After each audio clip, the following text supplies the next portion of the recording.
आप सभी का CSN स्टडी में स्वागत है। तो इस वीडियो में हम लोग क्लास 8 के टर्म 2 की परीक्षा जो कि 16 जून से शुरू होने वाला है उसके इम्पोर्टेंट प्रश्नोत्तर करेंगे, इम्पोर्टेंट क्वेश्चन करेंगे।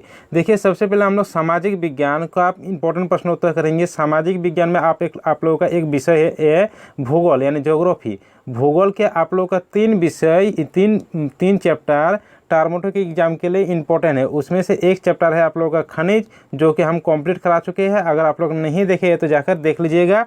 और इस वीडियो में हम लोग जो आप लोग का कृषि चैप्टर है उसमें से आप लोगों का मतलब कुछ इंपॉर्टेंट प्रश्न हम प्रश्नोत्तर करवा चुके हैं।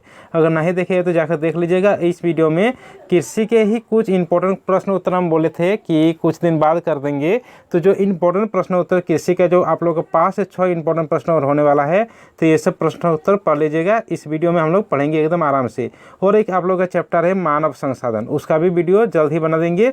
तो आज की वीडियो में हम लोग कृषि चैप्टर के जो बाकी का इंपॉर्टेंट प्रश्नोत्तर करेंगे। तो चलिए शुरू करते हैं। देखिए, कुछ प्रश्नोत्तर तो करवा दिए थे, उसमें से और कुछ प्रश्नोत्तर है जो कि आज देखेंगे। देखिए, पहला प्रश्न है कि खाद्य फसलों के नाम लिखिए।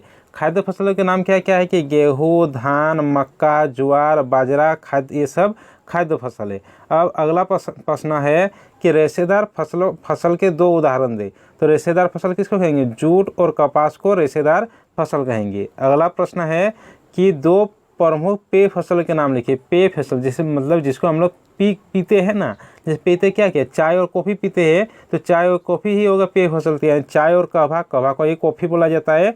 तो चाय और कभा प्रमुख पेय फसल है। एक प्रश्न आप लोगों का ऑब्जेक्टिव ये भी पूछ सकता है कि कॉफ़ी उत्पादन किस राज्य में, किस देश में सबसे अधिक होती है? तो ब्राज़ील देश में सबसे अधिक कॉफ़ी उत्पादन होता है। उसके बाद अब देखते हैं अगला प्रश्न। अगला प्रश्न है कि खरीफ फसल क्या है? तो खरीफ फसल किसे कहा जाता है? देखिए, खरीफ फसल को जून जुलाई में बोया जाता है और अक्टूबर नवंबर के महीना में काटा जाता है। जैसे धान, कपास, मूंगफली, ये सब क्या हो गया? खरीफ फसल के उदाहरण। तो खरीफ फसल जून जुलाई में बोया जाता है तथा अक्टूबर नवंबर में काटा जाता है। धान, मक्का, कपास, मूंगफली प्रमुख खरीफ फसल के उदाहरण है। अब देखते हैं कि रबी फसल क्या है। रबी फसल क्या है? तो रबी फसल को जैसे देखिए, खरीफ फसल को अक्टूबर नवंबर में काटा जाता है और उसके बाद जो फसल उगाया जाता है उसको रबी फसल कहेंगे। तो यानी नवंबर दिसंबर में जो उगाया जाता है यानी बोया जाता है और मार्च अप्रैल में काटा जाता है, उसको बोलेंगे हम रबी फसल। तो रबी फसल क्या है? रबी फसल नवंबर दिसंबर में बोया जाता है तथा मार्च अप्रैल में काटा जाता है। गेहूँ, जौ, चना, सरसों, मटर, आलू प्रमुख, ये सब रबी फसल के उदाहरण है। अब अगला प्रश्न देख लेते हैं। अगला प्रश्न है यहाँ पर कि चावल उत्पादन के लिए भौगोलिक दशा क्या है? मतलब चावल उत्पादन करेंगे उसके लिए भौगोलिक दशा किस तरह के लिए, मतलब कौन सी जगह उपयुक्त रहेगा, कौन सी जगह सही रहेगा, तो कौन भौगोलिक दशा क्या है उसके बारे में देखेंगे।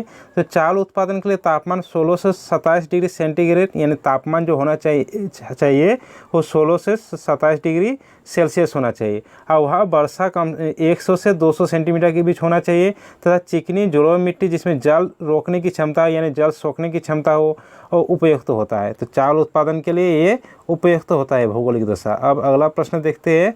अगला प्रश्न है कि देखिए, अगला प्रश्न है यहाँ पर कि गेहूँ उत्पादन के लिए भौगोलिक दशा क्या है? तो गेहूँ उत्पादन कहाँ होता है? गेहूँ उत्पादन जहाँ पर तापमान 14 से 18 डिग्री सेल्सियस के बीच रहता है तथा जहाँ पर वर्षा 50 से 100 सेंटीमीटर के बीच होती है, वह गेहूँ उत्पादन होते हैं। तो गेहूँ उत्पादन के लिए बोने के समय 14 तथा काटने के समय 18 डिग्री सेंटीग्रेड तापमान होना चाहिए। यानी रोपने के समय 14 डिग्री सेल्सियस और काटने के समय 18 डिग्री सेल्सियस होना चाहिए। इसका वर्षा होना चाहिए 50 से 100 सेंटीमीटर वर्षा होना चाहिए। दमर मिट्टी फसल पकने के समय पाला रहित रातें तथा तेज धूप उपयुक्त होता है। यह गेहूँ के लिए भौगोलिक दशा उपयुक्त है।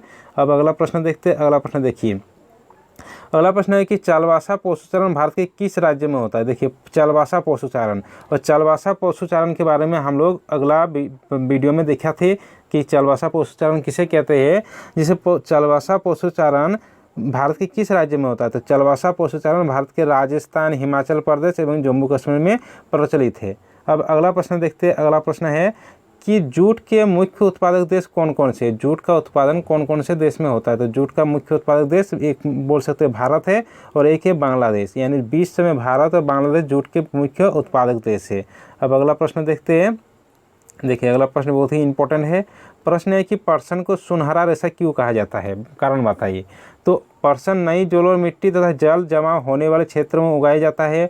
डेल्टाई प्रदेश इसके लिए उत्तम क्षेत्र है। फिर है यहाँ पर कि गर्म एवं नर्म जलवायु इसके उत्पादन के लिए उपयुक्त होता है, इसलिए पर्सन को सुनहरा रेशा कहा जाता है। अब अगला प्रश्न देखते हैं। अगला प्रश्न यहाँ पर देखिए, अगला प्रश्न है कि विटीकल्चर और हार्टिकल्चर में अंतर बताइए। तो मतलब विटीकल्चर और हार्टिकल्चर में अंतर बताने के लिए बोला गया है। तो विटीकल्चर कहा जाता है अंगूरों के उत्पादन को और हार्टिकल्चर कहा जाता है फलों के उत्पादन को। तो विटीकल्चर क्या है, अंगूरों के उत्पादन को विटीकल्चर कहा जाता है। हार्टिकल्चर क्या है, फलों के उत्पादन को हार्टिकल्चर कहा जाता है। चलिए अब देखते हैं अगला वीडियो, अगला प्रश्न देखिए। ये सब तो सब्जेक्टिव टाइप का प्रश्न हो गया।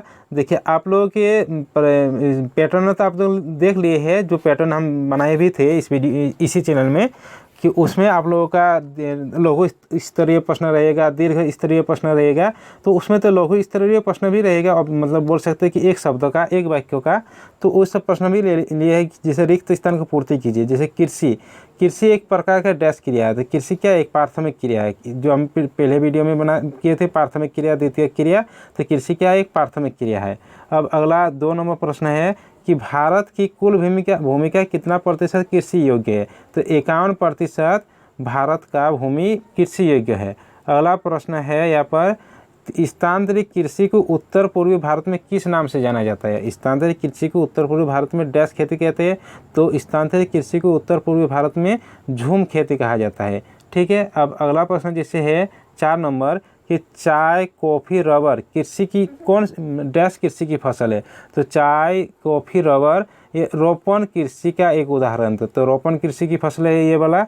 अगला प्रश्न है कि चावल का सबसे बड़ा उत्पादक देश कौन है। तो चावल सबसे बड़ा उत्पादक देश चीन हो जाएगा उत्तर। तो चीन इसका सही उत्तर है। अगला प्रश्न जैसे 2 नंबर है कि सही उत्तर को लिखिए। जैसे इसमें एक प्रश्न दिया गया है और 4 ऑप्शन दिया गया है, और 4 ऑप्शन में से एक ऑप्शन सही होगा। जैसे 1 नंबर प्रश्न है कि सुनहरा रेशा के नाम से जाना जाता है। तो सुनहरा रेशा के नाम से किसको जाना जाता है, पर्सन, यानी ऑप्शन नंबर ख इसका सही उत्तर हो जाएगा। अगला प्रश्न है कि कहवा का सबसे बड़ा उत्पादक देश कहाँ है। तो कहवा का सबसे बड़ा उत्पादक देश कहाँ है, ब्राज़ील, यानी ऑप्शन नंबर ग इसका सही उत्तर हो जाएगा। अगला प्रश्न 3 नंबर है कि भारत में चाय उत्पादन के लिए प्रसिद्ध है। तो भारत में चाय उत्पादन के लिए प्रसिद्ध है दार्जिलिंग, यानी ऑप्शन नंबर क इसका सही उत्तर हो जाएगा। और ये भी बोल सकते हैं कि भारत में चाय उत्पादन असम राज्य में भी बहुत मात्रा में किया जाता है। तो असम भी इसका उत्तर होगा, लेकिन यहाँ पर ऑप्शन दिया गया है दार्जिलिंग। तो दार्जिलिंग सबसे पहले हम इसका उत्तर देंगे। ठीक है। अब अगला प्रश्न देखते हैं हम। अगला प्रश्न है यहाँ पर, प्रश्न है कि चावल किस प्रकार की कृषि का प्रमुख फसल है। तो भारत में चावल का हम जीवन निर्वाह कृषि बोल सकते हैं, क्योंकि भारत में अधिकतर जीवन निर्वाह के लिए ही मतलब चावल को सभी घर में उगाया जाता है। तो चावल एक प्रकार का बोल सकते हैं कि जीवन निर्वाह फसल का उदाहरण है, यानी ऑप्शन नंबर क इसका सही उत्तर है। तो चलिए कृषि चैप्टर का कंप्लीट इंपॉर्टेंट प्रश्नोत्तर हो गया। एक वीडियो हम पहले ही बना चुके हैं, और ये वीडियो कुछ इंपॉर्टेंट प्रश्नों का बना दिए हैं। तो ठीक है, सभी दोस्तों के साथ इस वीडियो को शेयर कर दीजिए, वीडियो को लाइक कर दीजिए, और चैनल को सब्सक्राइब नहीं किए तो चैनल को सब्सक्राइब कर दीजिए। तो चलिए मिलते हैं अगले वीडियो के साथ।